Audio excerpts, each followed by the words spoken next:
the mockery of Terra.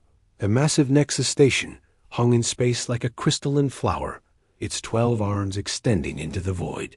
Each arm represented a different alien civilization, their architectural styles creating a bizarre but beautiful monument to galactic cooperation. At the center, where all arms met, lay the Great Assembly Hall, where the most important decisions in the galaxy were made.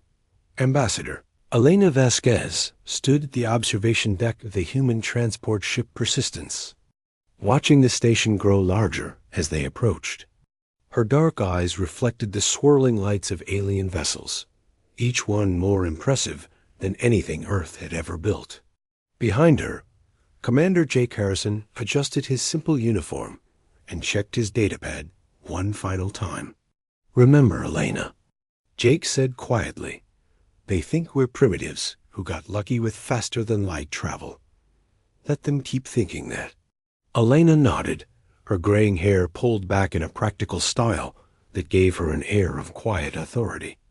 20 years of expansion into unclaimed systems, and now they finally want to talk. I wonder what changed their minds. The Persistence was nothing to look at. Compared to the sleek vessels surrounding Nexus Station, it looked like a flying brick. Its hull was scarred from asteroid impacts, its design purely functional, with no aesthetic considerations. The alien ships around it curved and flowed like works of art, their surfaces gleaming with energy shields and exotic materials. As they docked, Jake activated a small device on his wrist. A barely audible hum filled the air for just a moment before fading. "Broadcasting?" he whispered to Elena. "They'll think it's just our ship's standard communications array." The docking tube extended from the station to their modest airlock. Elena straightened her shoulders and walked forward, Jake following 2 steps behind. They carried no weapons, no guards, and no impressive technology. Just 2 humans in simple clothes, representing a species the galaxy considered barely civilized. The Great Assembly Hall was enormous, its ceiling lost in shadows high above. Representatives from dozens of species filled tiered seating that surrounded a central speaking area. The air buzzed with alien languages being processed by universal translators, creating a symphony of clicks, whistles, and harmonics. At the highest tier sat High Chancellor Zixta of the Etherian Empire. Her species was tall and graceful, with pale blue skin that seemed to glow with inner light. Her elongated skull housed a brain twice the size of a human's, and her 4 arms moved with fluid precision as she gestured to her advisors. The Etherians controlled the largest territory in the galaxy, their advanced technology making them natural leaders. To her right sat War Master Grok Toll of the Titan clans. Where the Etherians were elegant, the Titans were massive and imposing. Grok Toll stood nearly 3 meters tall, his rocky hide scarred from countless battles. His people were the galaxy's premier warriors, their strength legendary throughout known space. When he spoke, his voice rumbled like distant thunder. On the Chancellor's left perched Hive Speaker Velix, representing the collective swarms. Her insectoid body gleamed with chitinous armor, while her compound eyes tracked every movement in the chamber. Behind her, dozens of her drone siblings maintained perfect synchronization, their shared consciousness making them the galaxy's most efficient administrators. Elena and Dade, Jake took their places at the small human delegation table, which had been positioned noticeably lower than the alien representatives. The symbolism was clear. Humanity was here to listen, not to negotiate as equals. High Chancellor Zixta rose, her 4 arms spreading wide as her melodious voice filled the chamber. "We welcome the humans to this gathering," she said, though her tone suggested anything but welcome. "Your species has been quite active in recent decades." Laughter rippled through the assembled aliens. Elena noticed how they looked at her and Jake, their expressions ranging from amused condescension to barely concealed contempt. To them, humans were newcomers who had stumbled onto the galactic stage without understanding the rules. War Master. Groktal's massive form shifted as he spoke. Your expansion has been noted, humans. 23 systems claimed without permission. Colonies established on worlds we had marked for future use. Trade routes disrupted by your primitive vessels. More alien laughter echoed through the hall. Elena remained seated, her hands folded calmly in her lap. Jake's face showed no emotion as he listened to the accusations. Hive speaker. Verlick's translated voice buzzed with mechanical precision. The collective has analyzed human technological capabilities. Your ships are crude. Your weapons basic projectile systems. Your industrial capacity limited to simple manufacturing. How does such a primitive species dare to expand so boldly? This brought the loudest laughter yet. Several alien delegates were openly pointing at the humans, their various forms of amusement, creating a cacophony of sounds that the translators struggled to process. Elena finally stood, her movement bringing silence to the chamber.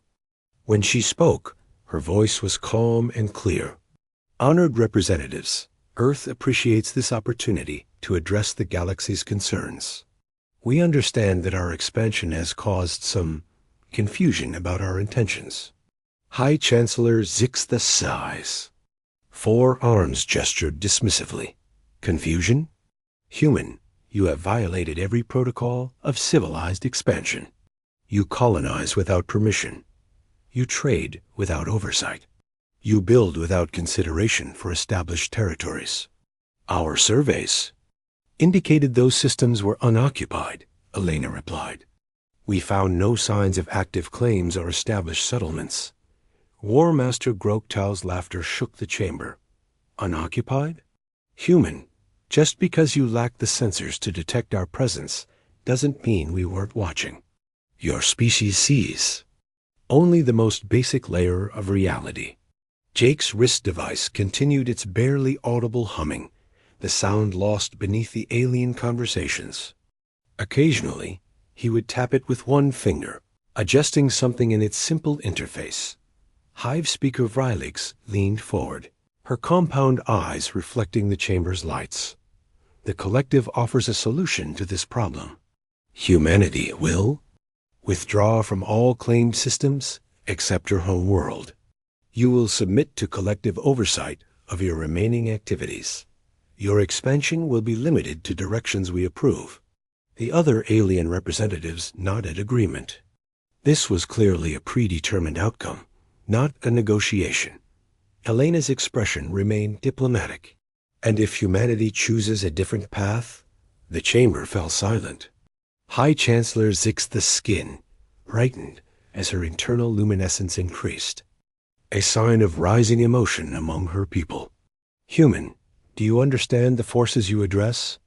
The Etherian Empire commands fleets that span thousands of light years. Our technology is millennia ahead of your crude attempts at engineering. War Master Groktal stood to his full imposing height. The Titan clans have never lost a war. Our battleships can crack planets. Our warriors are bred for conquest. What could your single world possibly do against us? Hive speaker Vralix's voice buzzed with certainty. The collective's analysis indicates humanity possesses perhaps 200 vessels. We command tens of thousands. The mathematical outcome is certain. Elena listened to each threat without changing expression. When the aliens finished, she looked around the chamber, making eye contact with as many representatives as possible. You seem very confident in your assessments. More laughter filled the air. The idea that humans might question alien intelligence was apparently hilarious to the assembled delegates. High Chancellor Zixtha activated a holographic display above the chamber. Images of massive alien fleets appeared, their ships bristling, with weapons that could devastate entire star systems. Behold the combined might of galactic civilization, human. This is what faces any species that refuses to accept their place in the established order. The display showed battle after battle, with alien forces overwhelming primitive opponents. Each victory was a demonstration of technological superiority, showing how advanced civilizations dealt with upstart species that overstepped their bounds. Jake's device continued its quiet transmission, the signal now carrying a subtle harmonic. That seemed to resonate with the station's hull. Several alien technical specialists glanced at their instruments with mild confusion, but the readings showed nothing unusual. War Master Grogtal's voice boomed across the chamber. "You have 24 hours to accept our terms, humans. After that, we will solve the human problem through more direct means." Elena nodded politely. "We appreciate the generous timeline. May we have access to long-range communications to consult?" "With Earth?" Hive Speaker Vralig's compound eyes glittered with amusement. "Of course, contact your leaders. Let them understand the choice they face. Submit to galactic authority, or face the consequences of defiance." As the session ended, alien delegates filed out in groups, their conversations filled with mocking references to human audacity. Elena and Jake remained at their table, watching the exodus with calm expressions. Once they were alone, Jake finally spoke. "The signal's been broadcasting for 3 hours now. Response codes are coming back strong." Elena smiled for the first time since arriving at the station. "How long until our friends arrive?" Jake checked his device. 18 hours. They'll be in position with 6 hours to spare. Good. Let them have their fun for now. Tomorrow, we'll see how much they enjoy laughing at humanity. High above them, alien technicians monitoring the station's sensors noticed a persistent low-frequency transmission originating from the human ship. When they investigated, they found only standard diplomatic communication arrays operating within normal parameters. The signal was logged as routine background noise and promptly forgotten. But deep in space, the transmission reached its intended targets. And across the galaxy, sleeping giants began to wake. Asterisk. The revelation, the second day of negotiations, began with even more alien confidence. Word of humanity's situation had spread throughout Nexus Station, and representatives from species who weren't even involved in the original dispute had come to witness what they expected to be humanity's humiliation. Elena and Jake returned to the great assembly hall to find it packed with spectators. The tier seating was completely filled, with additional alien delegates standing along the walls. The atmosphere felt like a celebration rather than a diplomatic proceeding. High Chancellor Zixtha took her position with obvious satisfaction, her skin glowing brightly with anticipation. War Master Grogtal had brought additional military advisors, their massive forms creating an intimidating wall behind him. Hive Speaker Vrolix had tripled her drone escort, the synchronized movements of her siblings creating hypnotic patterns. In the chamber, "Humans," the Chancellor began, her melodious voice carrying across the packed hall. "Have you reached a decision regarding our generous offer?" Elena stood slowly, her simple human form dwarfed by the towering alien architecture. Around her, Jake remained seated, occasionally glancing at his wrist device as if checking the time. "Honored representatives," Elena said, "Earth has indeed reached a decision. However, before we announce it, we have a question about galactic law." This brought murmurs of amusement from the packed chamber. The idea that primitive humans might question the legal expertise of ancient civilizations was entertaining to the assembled aliens. War Master Grogtal's rumbling voice filled the silence. "Speak your question, human. Though I doubt your species understands the complexity of interstellar jurisprudence." Elena's expression remained diplomatic. "Under galactic law, when does a species gain the right to be treated as an equal partner rather than a subject to be managed?" Hive Speaker Verlix's compound eyes glittered as her translated voice buzzed through the chamber. "When they demonstrate the capability to defend their interests through strength. The galaxy respects power, human. Without it, You remain under the guidance of your betters. I see, Elena nodded thoughtfully. And this strength must be demonstrated through military capability? High Chancellor Zixtha's four arms gestured with condescending patience. Of course, diplomatic equals must possess the ability to enforce their positions. Otherwise, negotiations become meaningless exercises. Elena turned to Jake, who had been quietly monitoring his device. Commander Harrison, would you say humanity has demonstrated sufficient military capability to be considered an equal partner in galactic affairs? Jake's weathered face broke into a slow smile. Not yet, Ambassador, but I think that's about to change. He touched his wrist device, and the quiet humming that had persisted for over 20 hours suddenly stopped. In the silence that followed, a new sound began to emerge from the station's communication systems. It started as a barely audible whisper, then grew into a deep, resonating tone that seemed to vibrate through the station's hull. Alien technicians throughout Nexus Station frantically checked their instruments as the mysterious signal intensified. What they found sent shockwaves through the command center. The transmission wasn't coming from the human ship anymore. It was coming from everywhere. High Chancellor Zix's skin flickered with confusion as emergency reports began flooding. Her personal communicator. What is the meaning of this disturbance? Elena's diplomatic mask finally slipped, revealing something harder underneath. That, honored Chancellor, is the sound of humanity accepting your challenge.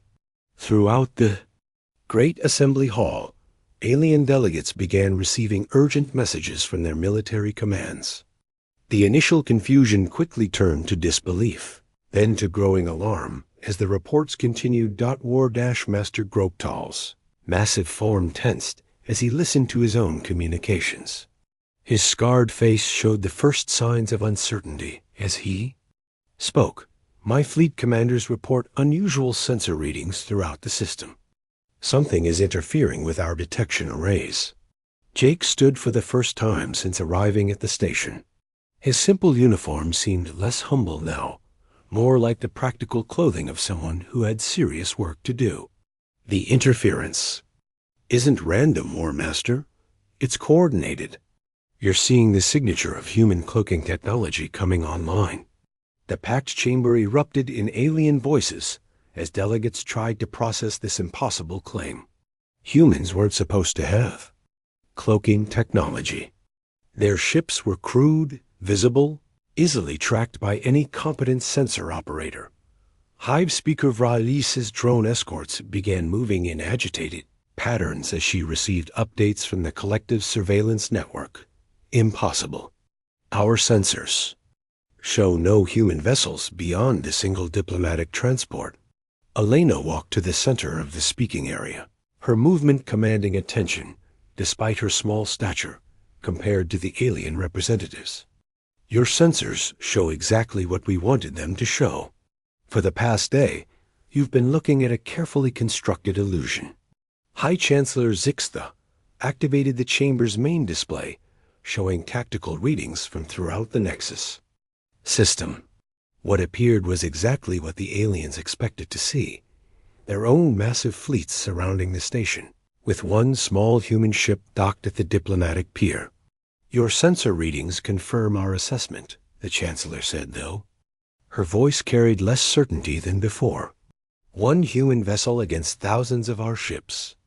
Jake touched his device again, and everything changed. The tactical display flickered, then refreshed with new data that made no sense to the watching aliens. Where empty space had been moments before, signatures of human vessels began appearing. Not just a few ships, but hundreds, then thousands. The display struggled to process the incoming data as more and more human vessels revealed themselves throughout the system. War Master Groktal's voice dropped to a shocked whisper. This cannot be real. Our long-range sensors detected no human fleet approaching the system. Because they were already here, Elena explained calmly. They've been in position for 3 days, watching, waiting, learning everything about you. capabilities while you laughed at our primitive technology. The display continued updating as human ships decloaked throughout the Nexus system. They appeared in perfect formation, their positions clearly chosen to maximize tactical advantage. Every major alien fleet found itself surrounded by human vessels that seemed to have materialized from nowhere. Hive speaker. Verlix's mechanical voice buzzed with barely controlled panic. The collective's analysis cannot explain this data. Human. Ships appear to be using technology decades in advance of their known capabilities. Jake's weathered face showed grim satisfaction. You made the same mistake that every bully makes. You assumed that because we didn't show off our strength, we didn't have any. The chamber's atmosphere had completely changed, where laughter and mockery had filled the air hours before. Now there was only the sound of aliens frantically trying to contact their homeworlds and military commands. Emergency alarms began sounding throughout Nexus Station as its automated defense systems tried to process the sudden appearance of thousands of unidentified vessels. Alina activated her own communicator, and a new voice filled the chamber. It was crisp, professional, and completely confident. Nexus Station Control. This is Admiral Sarah Chun of the Earth Defense Force. Our diplomatic team has requested a demonstration of human military capability. I trust this meets your requirements. High Chancellor Zixth's forearms trembled as she tried to maintain her composure. Admiral Chun, your vessels were not detected approaching this system. How is such deception possible? Admiral Chun's voice carried the patience of someone explaining something obvious to a child. Chancellor, humanity has been observing galactic military doctrine for 2 decades. We learned early that you rely heavily on sensor technology to track potential threats. So we developed better countermeasures. And you developed sensors. War Master Groktal's massive hands clenched into fists as he realized the implications. You've been spying on us, studying our tactics, our weapons, our defenses. We've been learning, Elena corrected, just as any intelligent species would, when discovering they're surrounded by more powerful neighbors. The difference is that we learned quietly. The tactical display updated again, showing detailed analyses of alien fleet positions, weapon systems, and defensive capabilities. The information was far more comprehensive than any outside observer should have been able to gather. Admiral Chun's voice continued through the communicators. Honored delegates, I want to assure you that Earth has no hostile intentions toward any galactic civilization. However, we also want to make it clear that we will not be treated as subjects or managed like children. Jake pointed to the display, where human ships had moved into positions that effectively neutralized every alien. Tactical advantage. Your fleets are impressive, but they're designed to fight enemies who use the same technology and tactics you do. We designed our capabilities specifically to counter your strengths. Hive Speaker Velix's compound eyes reflected the changing displays as she processed the tactical situation. The collective requests clarification.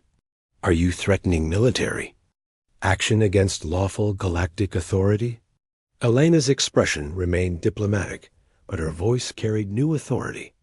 We're clarifying humanity's position in future negotiations. We came here hoping for partnership and mutual respect. What we found were demands for submission backed by threats of violence. High Chancellor Zixth's skin had dimmed considerably as she realized how completely the situation had changed. Your demonstration is ... impressive. But surely you don't believe you could challenge the combined military might of dozens of species. Admiral Chun's voice carried grim humor. Chancellor, you're still thinking about this wrong. You're imagining a traditional war where fleets meet in open battle and the larger force wins. But humanity didn't develop space warfare doctrine by fighting other spacefaring species. We learned it by fighting ourselves. The implications of this statement sent chills through the assembled aliens. Every galactic species had developed faster than light travel, only after achieving planetary unity. The idea of a species that had perfected military technology before achieving peace was deeply disturbing. Alana walked back toward her delegation table, her movement commanding absolute attention in the silent chamber. Earth extends an offer of friendship and alliance to all galactic civilizations. We have much to learn from your knowledge and experience. We also have much to offer in return. She paused, letting her words sink in before continuing. However, friendship must be between equals. We will not accept subordination, and we will not tolerate threats against our people or our colonies. War Master Groktal found his voice, though it carried less authority than before. And if the galaxy chooses not to accept your terms? Jake's smile was not pleasant. Then you'll discover that humans are much better at warfare than we are at diplomacy. And trust me, we're getting pretty good at diplomacy. The great assembly hall remained silent, except for the continued emergency communications flooding alien command systems. Outside the station's windows, human ships maintained their positions with the casual efficiency of a force that had planned for this moment for years. Elena returned to her seat, her expression once again becoming diplomatically neutral.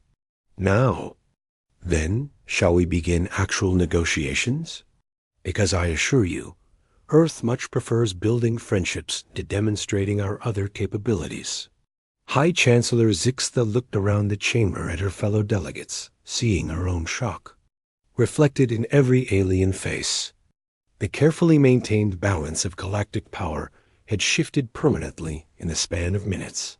Yes, she said quietly, her melodious voice carrying new respect. Let us negotiate. As equals, the age of human subservience was over before. It had truly begun. And across the galaxy, other species began to reassess everything they thought they knew about the newcomers from Earth.